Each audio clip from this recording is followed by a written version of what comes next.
et avec votre esprit. Évangile de Jésus-Christ selon Saint-Luc. Gloire à toi, Seigneur. En ce temps-là, comme Jésus était en train de parler, une femme éleva la voix au milieu de la foule pour lui dire: heureuse la mère qui t'a porté en elle et dont les seins t'ont nourri.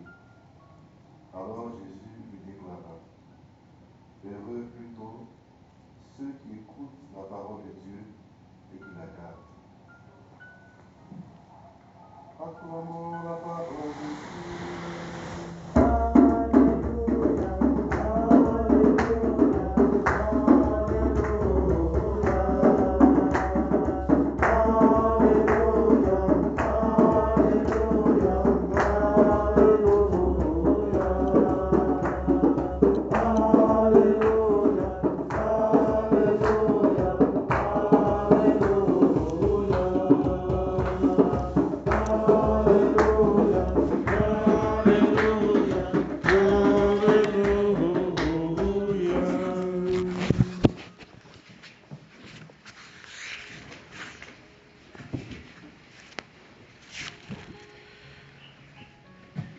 L'évangile de ce jour nous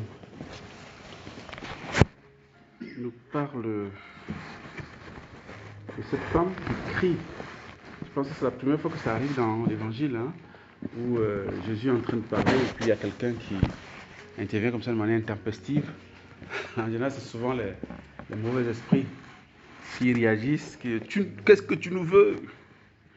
Mais aujourd'hui, c'est une femme qui, n'en pouvant plus, ne tenant plus, devant l'autorité de la parole, devant la grandeur de la personnalité du Christ, devant la sagesse qui sort de sa bouche, devant l'aura de Jésus, ne peut pas s'empêcher, d'accord, d'exprimer son étonnement, sa joie, son ébahissement, non pas pour Jésus, non, mais pour celle qui est sa mère. En fait, elle pense tout haut, elle exprime tout haut ce que beaucoup de femmes pensent tout bas. Et ce que beaucoup de femmes aimeraient avoir ou bien voir dans leur enfant. Avoir un enfant qui est réussi, qui attire les foules, qui parle bien, qui saisit les cœurs, qui draine des foules, qui fait des miracles extraordinaires, qui parle tellement bien, avec autorité, Et ça, c'est une éducation accomplie. C'est une telle personne, vraiment une maman qui a un fils pareil ou bien une fille pareille, c'est dit, j'ai réussi. J'ai réussi parce qu'elle voit dans son fils ou bien dans sa fille son prolongement. Elle voit qu'elle n'a pas manqué à son éducation, ses efforts n'ont pas été vains.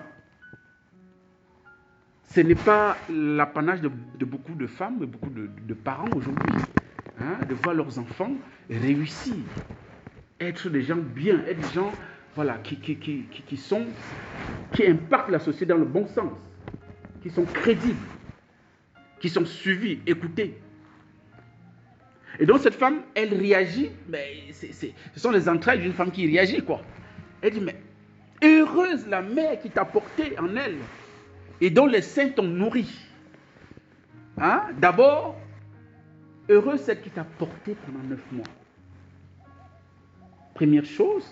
Et puis ensuite qui t'a nourri. Ici, nourri, elle a parlé de nourri de son sein, bien sûr, évidemment. Parce que c'est la première nourriture que l'enfant mange sur la terre en venant dans le monde, c'est le lait maternel.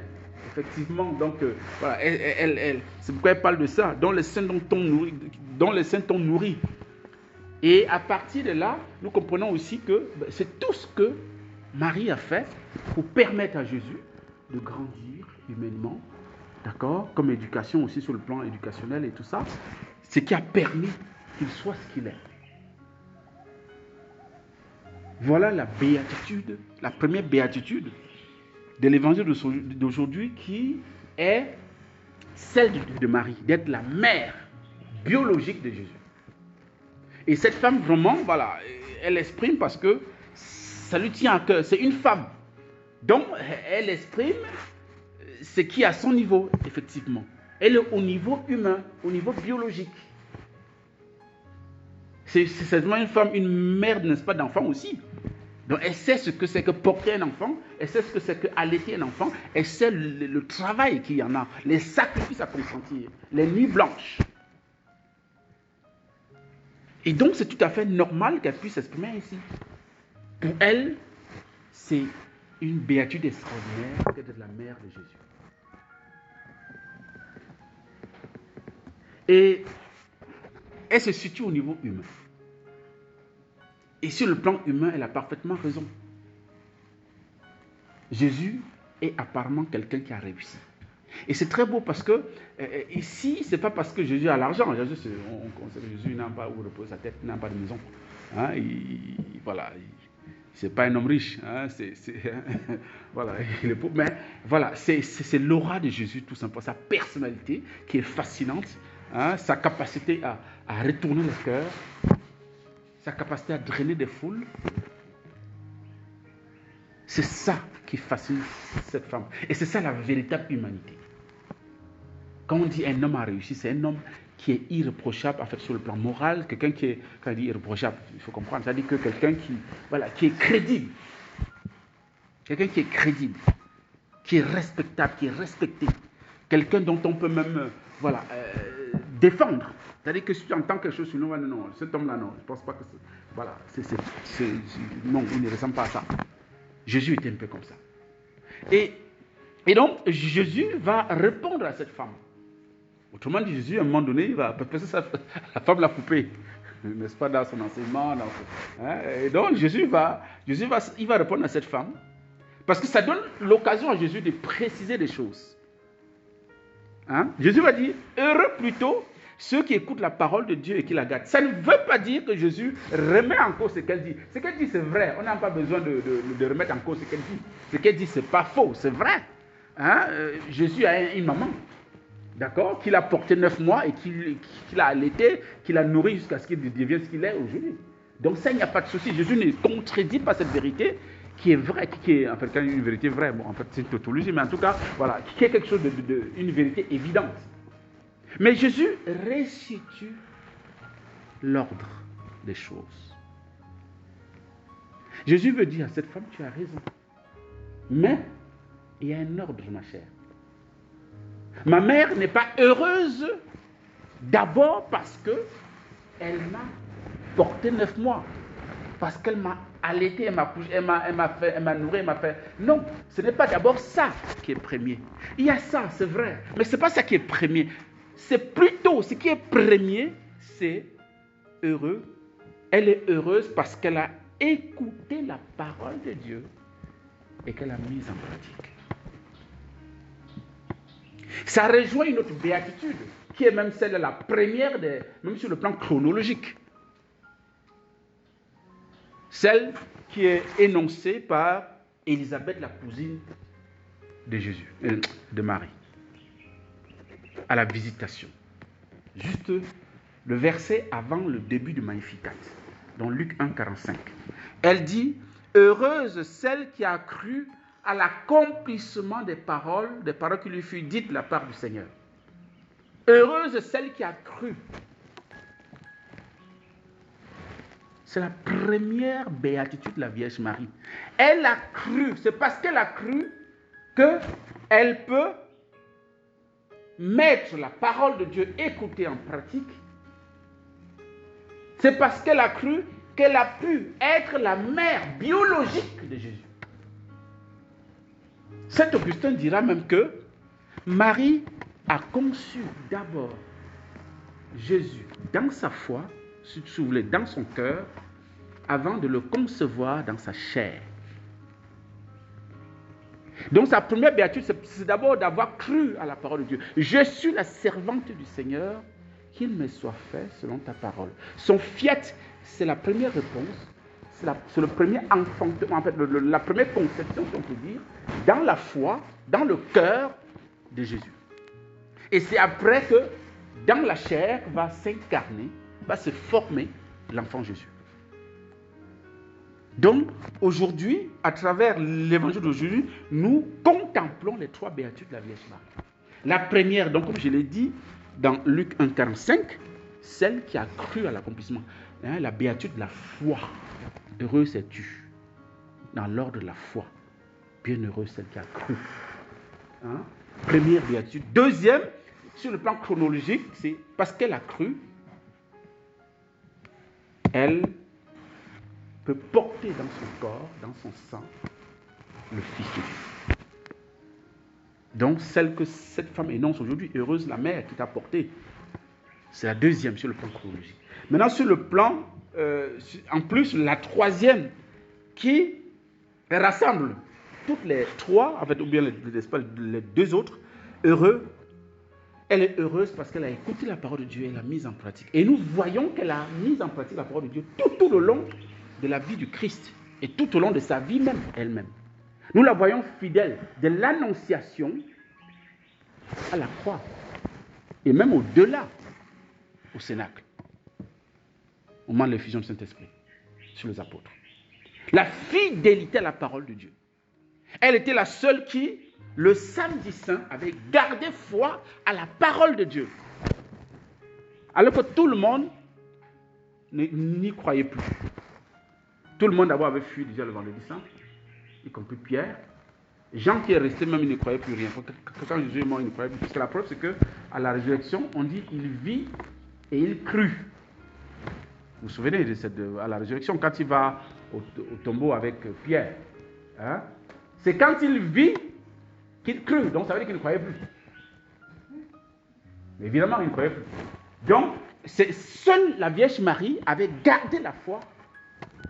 C'est pourquoi le samedi, c'est pour elle. Parce que c'était le samedi saint. Jésus étant enterré sur terre, il n'y avait qu'une seule personne qui avait gardé la flamme de la foi. C'était la Vierge Marie. Et c'est donc voilà les 3 béatitudes que l'évangile d'aujourd'hui nous donne de contempler concernant la Vierge Marie. Et autre chose, n'est-ce pas, pour finir, c'est que dans les 3 béatitudes, celle que la femme énonce ici, dont la deuxième sur le plan chronologique, hein, heureuse la mère qui t'a porté donc la maternité biologique de Jésus, personne ne peut imiter ça. Personne ne peut être la mère de ton enfant. Vous comprenez ce que je veux dire? Si tu as accouché un enfant, c'est ton enfant. Personne d'autre ne peut être sa mère. Biologiquement, je veux dire. Voilà. Donc, c'est une grâce unique à la Vierge Marie que d'être la mère biologique de Jésus. Ça, c'est inimitable. C'est une grâce propre à elle. Elle est la seule mère de Jésus. Débrouillez-vous comme vous voulez. Comme disait un prêtre aux femmes, Dieu ne vous a pas choisi. Dieu ne vous a pas choisi pour être la mère de son fils. Il a choisi Marie. Et puis, quand les femmes doivent dire, mais attends, à l'époque, on n'existait pas. Il dit, mais le Seigneur pouvait attendre. Il faut attendre que tu existes d'abord avant de te choisir. Mais s'il n'a pas attendu, il a choisi Marie. Donc, c'est sa grâce propre, c'est sa grâce seule. Elle ne peut pas parler ça avec quelqu'un. Bon, comme toute mère aussi, ne peut pas partager la grâce d'être la mère de son enfant avec quelqu'un d'autre. Ça, c'est vrai. Mais les 2 autres béatitudes, oui, nous pouvons. Et c'est ce qu'elle nous enseigne. Nous avons pris la messe, n'est-ce pas, de Marie, rempart notre foi. Donc, aussi comme modèle notre foi. La première béatitude, heureuse celle qui a cru à l'accomplissement des paroles qui lui fut dites de la part du Seigneur. Je suis la servante de celui qui me soit fait selon ta parole. Elle n'a pas dit selon ce que je comprends de ta parole. Elle n'a pas dit je suis la servante du Seigneur qui me soit fait selon une partie de ta parole. Non, selon ta parole, point final. Donc il n'y a pas de demi-mesure. Nous, on fait le tri. Seigneur, ceci m'intéresse, mais l'autre là ne m'intéresse pas. Non. Nous devons imiter Marie dans l'ordre de cette béatitude, la foi. Prendre tout ce que le Seigneur nous propose. Le Seigneur ne peut pas nous tromper. Ça, c'est un fait. D'accord? Et puis, deuxième béatitude, donc, c'est celle dont la troisième, heureux plutôt ceux qui écoutent la parole de Dieu la mènent en pratique. Justement, Jésus va dire même dans Matthieu 7, 21, ce n'est pas en disant Seigneur, Seigneur qu'on rentre dans le royaume de Dieu, c'est en faisant la volonté de mon Père. Autrement dit, en écoutant et en mettant en pratique que vous êtes vraiment mes disciples. Et Marie est exemplaire. Et ça, on peut aussi imiter Marie par rapport à ça. Elle est celle qui a écouté la parole de Dieu et qui l'a mise en pratique. Parfois même, on ne lui a rien dit. Elle a appris que sa cousine Elisabeth est enceinte. L'ange n'a pas dit qu'il faut aller, n'est-ce pas, lui rendre visite. Non.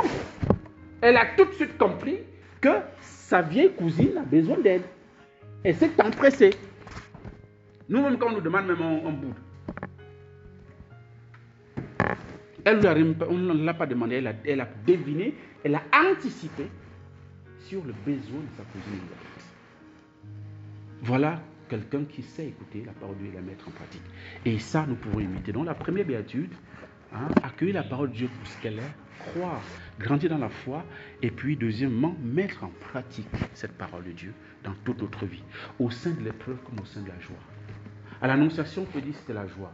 À la visitation, on peut dire que c'était la joie. D'accord? Mais à la croix, ce n'était pas la joie. Elle n'a pas abandonné pour autant. Donc nous devons faire pareil. Nous devons imiter notre mère, lui demander la grâce d'être persévérant. Comme on l'a dit dans l'oraison du début, persévérant dans la foi. Persévérant dans la foi. Et tenir dans la fidélité. Que ce soit difficile, que ce soit joyeux, que ce soit machin, qu'on m'aime, qu'on ne m'aime pas, que machin, nos caprices bizarres et tordus là, que cela ne puisse pas, entamer notre foi, notre suite du Seigneur, notre joie de vivre. Parce que quand on parle de béatitude, c'est la joie. Hein?